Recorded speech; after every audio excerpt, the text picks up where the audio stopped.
I think a lot of us are familiar with the 10 talents in the parables, and we see this language of talent, but we don't really know what is a talent. And so it's not coinage. A talent was actually a standard. It was one of the largest standards in terms of the weights of silver, gold, etc. But the talents were worth a lot. And the talents really was associated with the king, not with the folks. The regular folks would have never even seen a talent. So now we have to put the story of the talents back in their proper context. Join me in this program, The Parables from Exile to Return.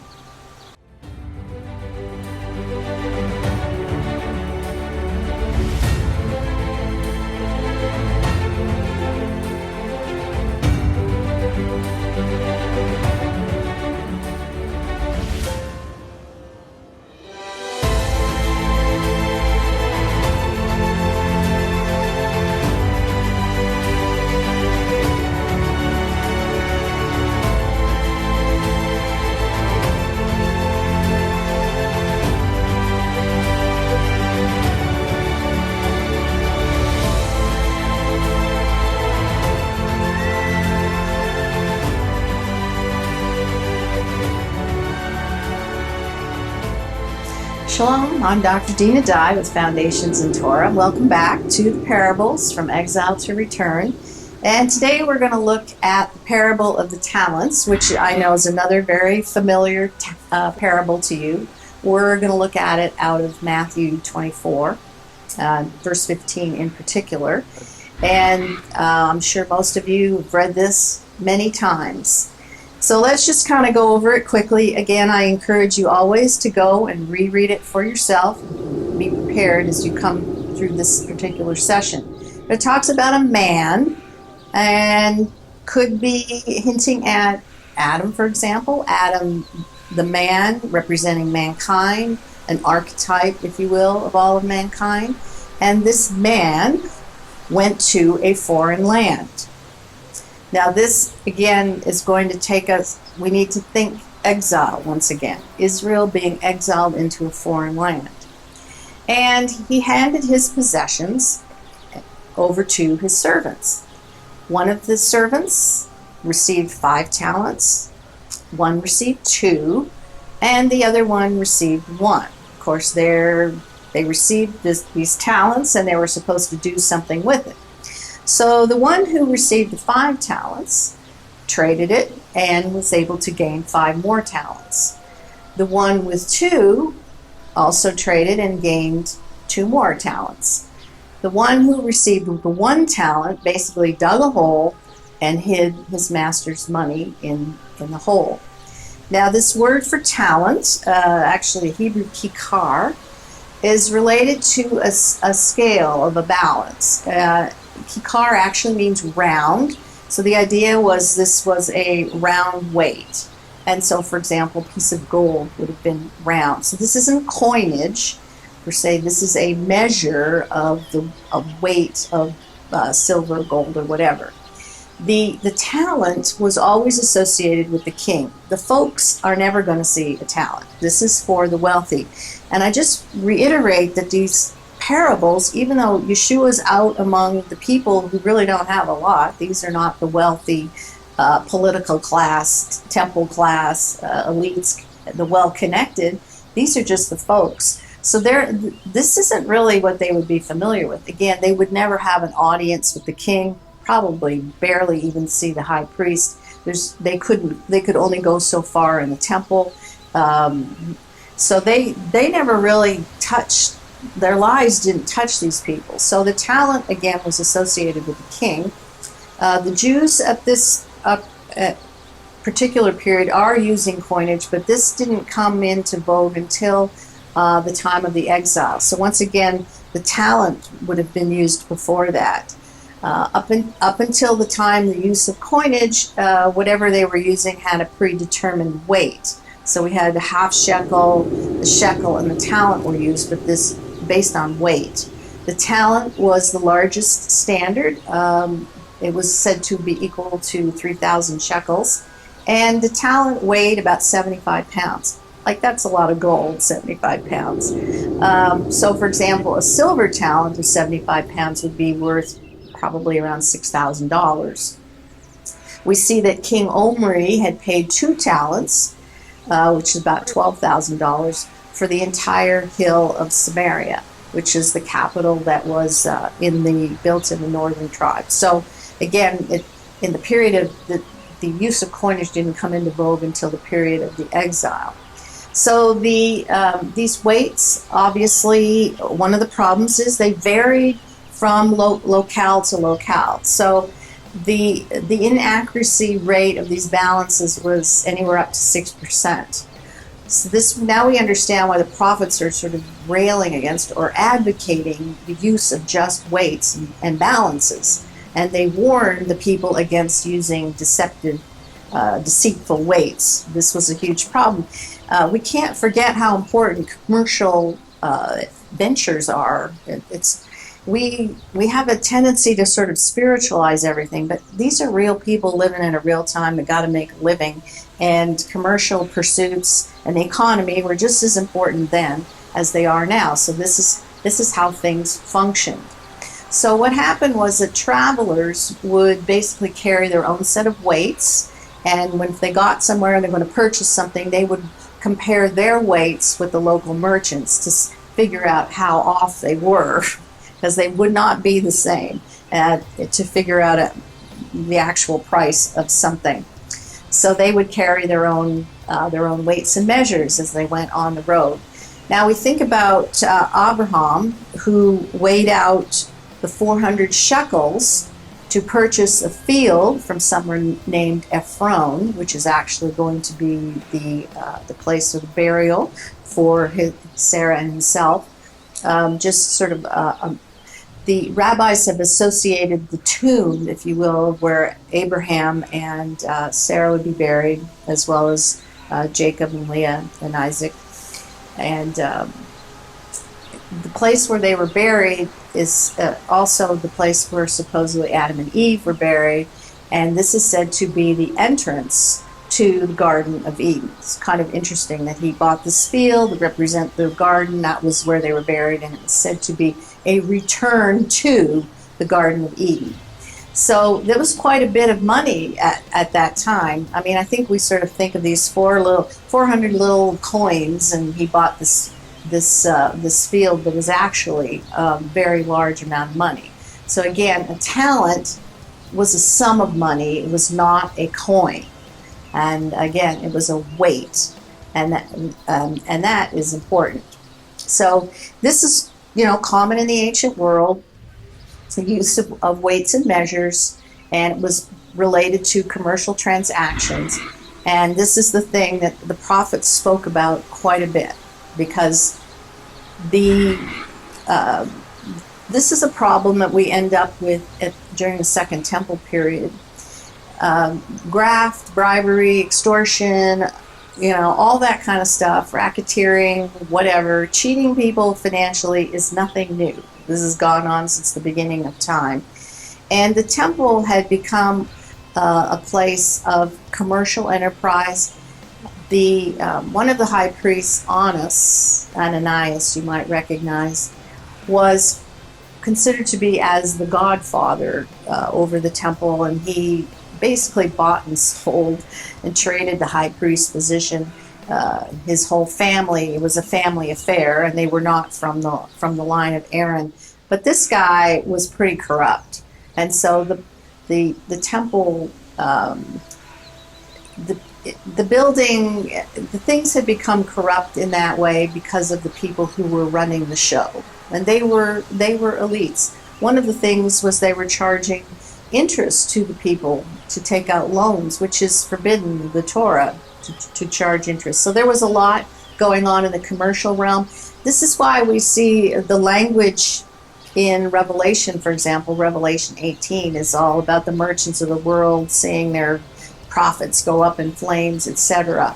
And that's because the concept of Israel as Babylon, because she spent so much time in exile in Babylon, there was a relationship between that and commercial pursuits. And so this is what had happened to the temple. And this is the language that's being used that's going to follow the destruction of the temple. Try to imagine that their whole world is the temple. This is where commercial stuff went on. This is where the economy functioned. This is the judicial center of Israel. When that thing's blown apart, there's a lot of people going to lose a lot of money. So that's really, Revelation is really dealing with that. In the first century, the whole use of money was rather confusing. Starting with Alexander the Great, in the Greek system, when he died in 323 BCE, but as the Greeks began to move into that area, they used silver coinage. The drachma would have been the basic coin. Of course, you know that the Greeks, that was their whole empire area before the Romans came in. We find, like in Phoenicia, the city-states of the Phoenicia, they actually coined their own money. We see that Rome, of course, they had the denarius, which was equal to the drachma.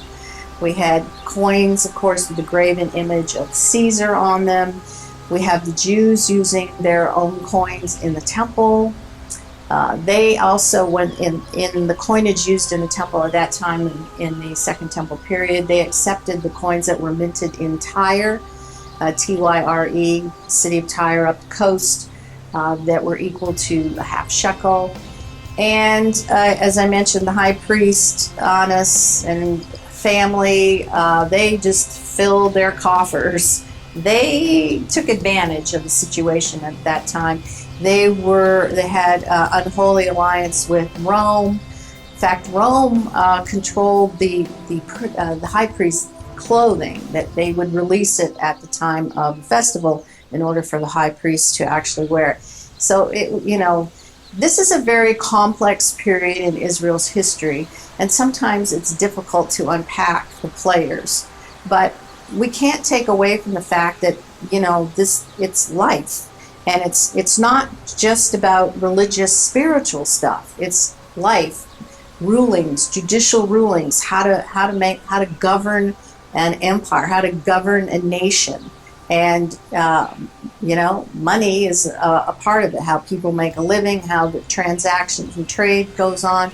And the temple became the center of all of that. And of course, the love of money, Paul talks about, that will corrupt. I think we have in Timothy. The love of money is the root of all evil. So this is the problem, the love of money. And makes the world go round, unfortunately. I mentioned earlier that a talent, this is a significant amount of wealth, and wealth that your average person would never come in contact with. It is said that one talent provided enough for 20 years of work. Like, the folks could not understand, could not appreciate that. So you say, why on earth is Yeshua talking like this to people who have no clue? This is not part of their world.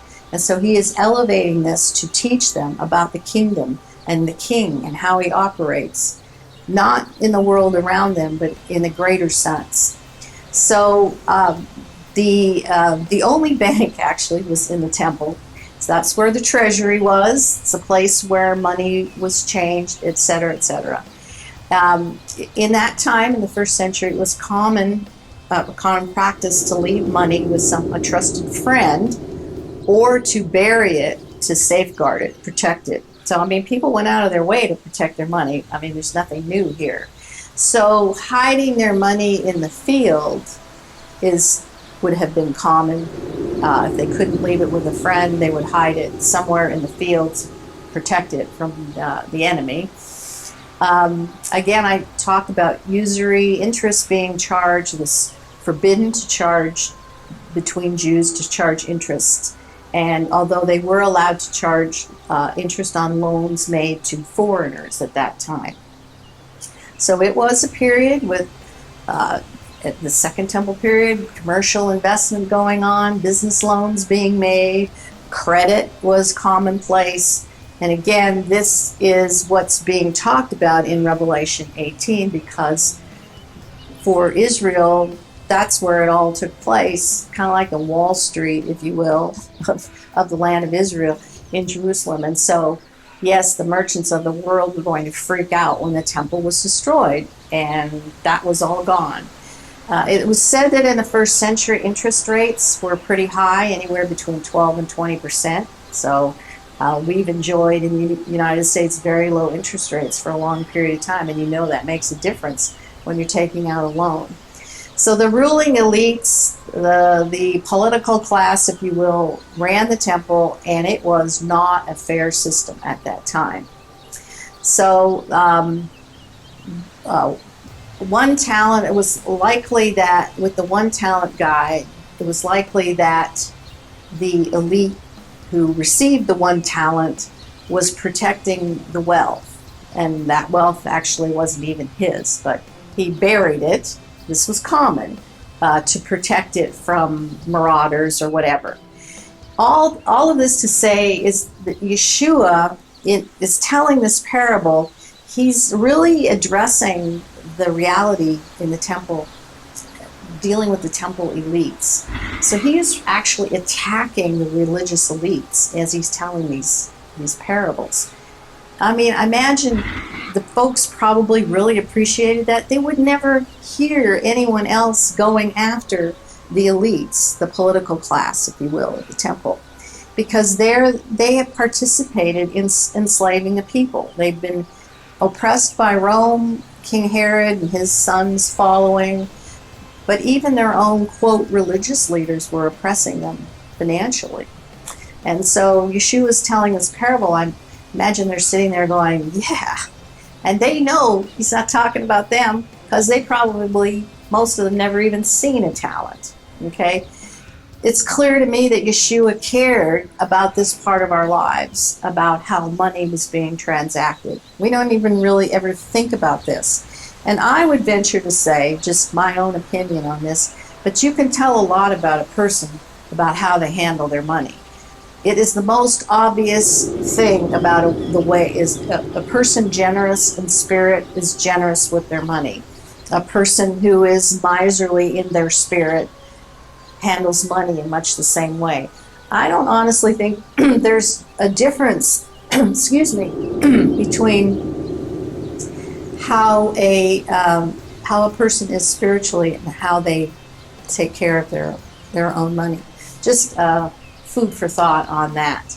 Again, the talent was something for the wealthy elites. That was something they could relate to. It was not something that the people were really all that familiar with. This was a whole lot of money. So as we go, the master comes back to settle up the accounts, and he's gone for a very long time.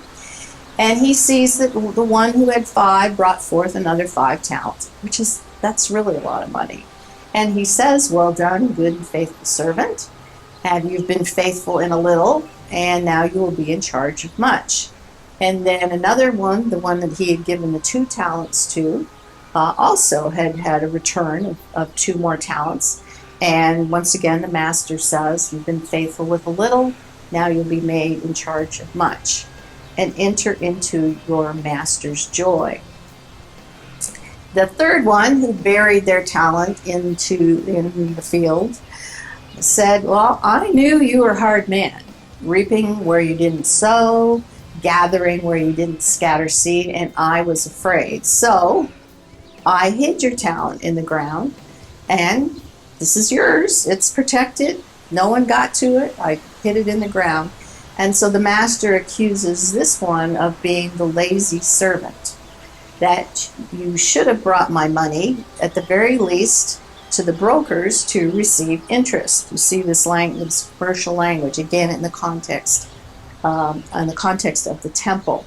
So he took care of it, he protected it. It wasn't his, but he didn't reproduce.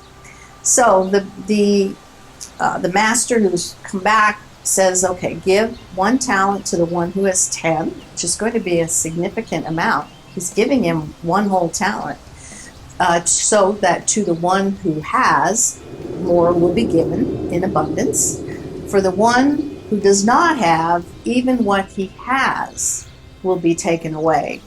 So then he goes on to say, throw the worthless servants into the outer darkness where there is weeping and gnashing of teeth. So that's pretty cryptic, that description, but really when it's talking about throwing them into outer darkness, it's basically exiling them out of the temple precincts where they are supposed to perform their duties. These are, again, this has to do with the priestly class. They're the ones that had all the money.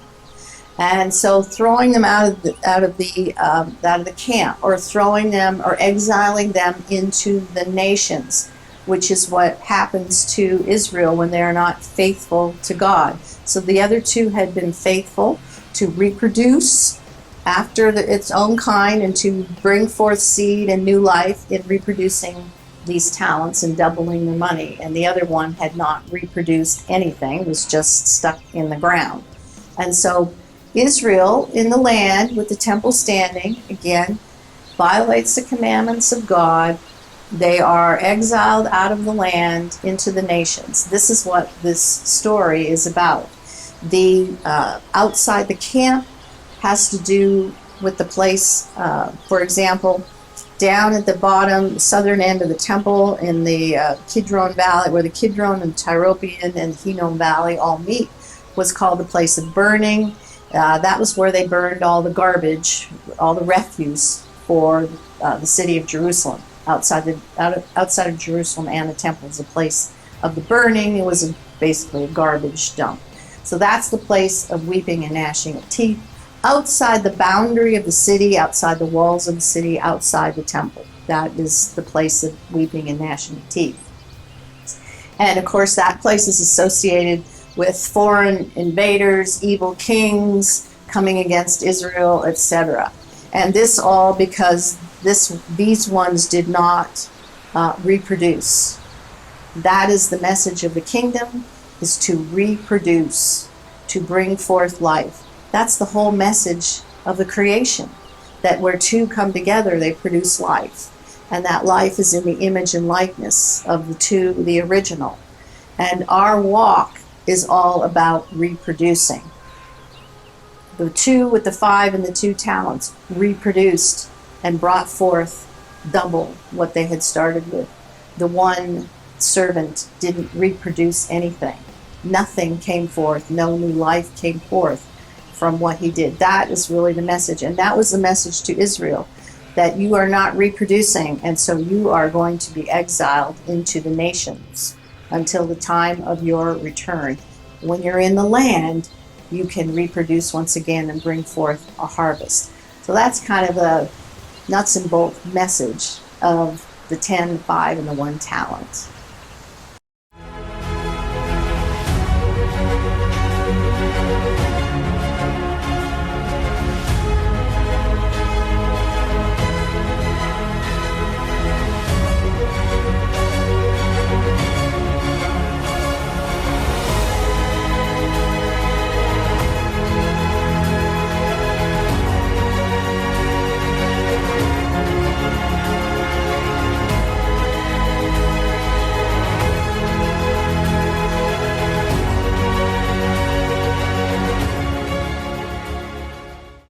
So just to kind of summarize this particular story, there's a lot to it. Again, I'm trying to show a greater dimension and put it in the culture and context of the time and see it through the eyes and the lens of exile. Of course, they were once in exile in Babylon, but they are still basically in exile in Rome.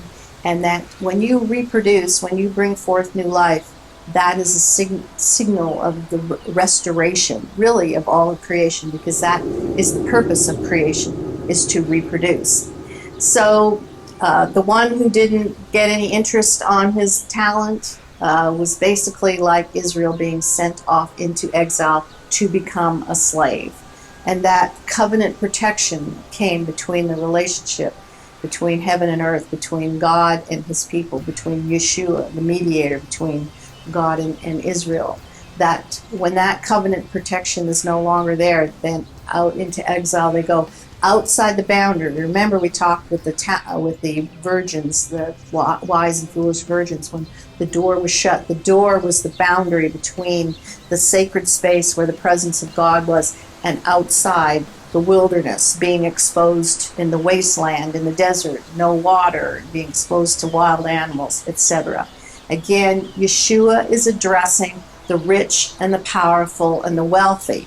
Now, we know full well he may have been talking mainly the folks, the average people, the masses were listening, but those temple elites, the wealthy, whatever, the well-connected, they were listening to these stories as well. And you know they were not happy with what they were hearing, because Yeshua is really dealing with them. He does in so many instances in the New Testament, and we simply just, we don't sort of observe it. I think we just sometimes don't think of the greater, of what's really going on. We look at these specifics of a story, and that's as far outside the box as we ever get. But there's a whole culture, there's so much more going on, and I think if we begin to see these elements, some of this is really going to make a lot more sense. So we have, of course, there's a number of parables in the Bible that deal with the talents and reproducing, etc., etc. But that was the key, because Israel was not reproducing in the land. She was not bringing forth the kind of harvest that God expects from her. Everything is about, scattering the seed and allowing the seed to sprout, and the seed coming forth as a sprout and growing up and becoming a great tree and producing fruit. This is a message repeated over and over again in the Bible. This is the message, really, of the Garden of Eden, to reproduce after its own kind. This is Adam as a king being made in the image of God, in the image and likeness of God. And the purpose of the king, the wealthy, was to bring blessing to the people, not to lord it over them, not to destroy them, not to oppress them and enslave them. But the point of kings and rulers is to release the people to be free in God, to be free to be able to pursue what He has called them to pursue, whether that is in a very real way in their commercial pursuits, in the life, in their family. Again, this is the message of Proverbs, to reproduce, to build a house that's strong, and to send forth seed. We are supposed to expand the kingdom to the four corners with seed. This is all message. This is all gardening type message, to make the earth a garden once again.